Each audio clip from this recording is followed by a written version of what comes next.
Les capitaines des équipes de D1 féminines réunies pour une photo souvenir, c'est l'image forte de la réunion de lancement de la nouvelle saison de la D1 organisée jeudi au siège de la Fédération à Paris. En figure de proue bien sûr de cette 44e édition, l'Olympique lyonnais du président Jean-Michel Aulas qui briguera un 12e titre consécutif. Avec à leur tête un nouvel entraîneur, l'ancien international nantais Reynald Pedros, les Rodaniennes qui restent sur un formidable triplé championnat coupe Ligue des Champions devront une nouvelle fois répondre aux fortes attentes.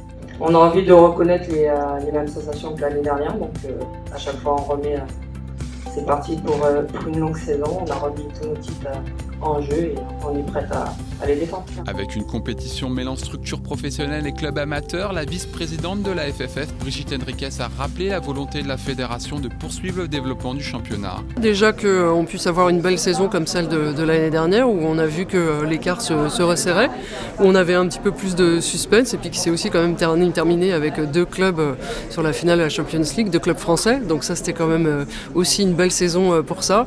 Et c'est vrai que oui, les attentes qu'on a, c'est comme tous les ans, et ça c'est un travail de longue haleine, c'est de permettre aux clubs, quels qu'ils soient, même ceux qui sont attachés aux sections professionnelles, de se structurer, voilà, d'avoir un staff à plein temps, un staff médical, d'avoir effectivement un suivi socio-professionnel des joueuses, parce que toutes ne peuvent pas être professionnelles à cause des moyens qui sont pas forcément énormes pour les différents clubs, et puis bien évidemment de continuer aussi la formation au niveau des jeunes en complémentarité avec la formation fédérale.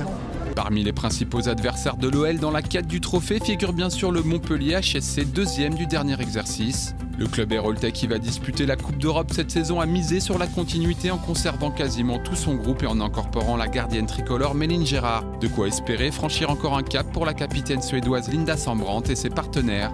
Le Paris Saint-Germain, finaliste malheureux de la Coupe de France et de la Ligue des Champions face aux Lyonnaises, est aussi attendu pour jouer les tout premiers rôles. La buteuse brésilienne Christiane est partie en Chine, mais le club de la capitale a effectué un recrutement à l'international de jeunes espoirs et pourra compter aussi sur Kadidiatou Diani en provenance de Juvisy pour poursuivre sa progression. Habitué également au haut de tableau, le FCF Juvisy justement évoluera désormais sous les couleurs du Paris FC à la suite cet été de la fusion entre les deux clubs.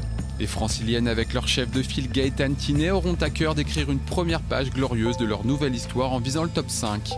Auteur d'une formidable saison pour un promu avec à la clé une 4e place, l'Olympique de Marseille ne s'est pas laissé gagner par l'euphorie cet été et va tenter de confirmer. On se sait attendu comme à chaque match depuis que je suis à l'Olympique de Marseille. C'est un club qui est très attractif et que tout le monde veut battre. On le voit voilà, tous les dimanches.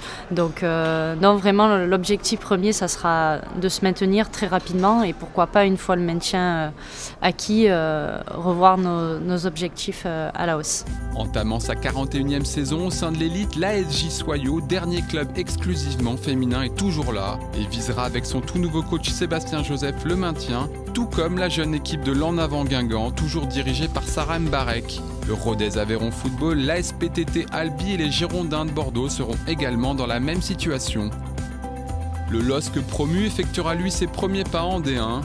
Un saut dans l'inconnu pour l'entraîneur lillois Jérémy Descamps, mais aussi une fierté d'avoir hissé un club de la région Nord au plus haut niveau. C'est vrai qu'on voit la D1, on voit les joueuses internationales, on voit des vidéos, on a joué même contre Juvisy l'année dernière, mais on a du mal pour l'instant à comprendre réellement ce que va être le niveau, donc on a essayé de s'y préparer au mieux.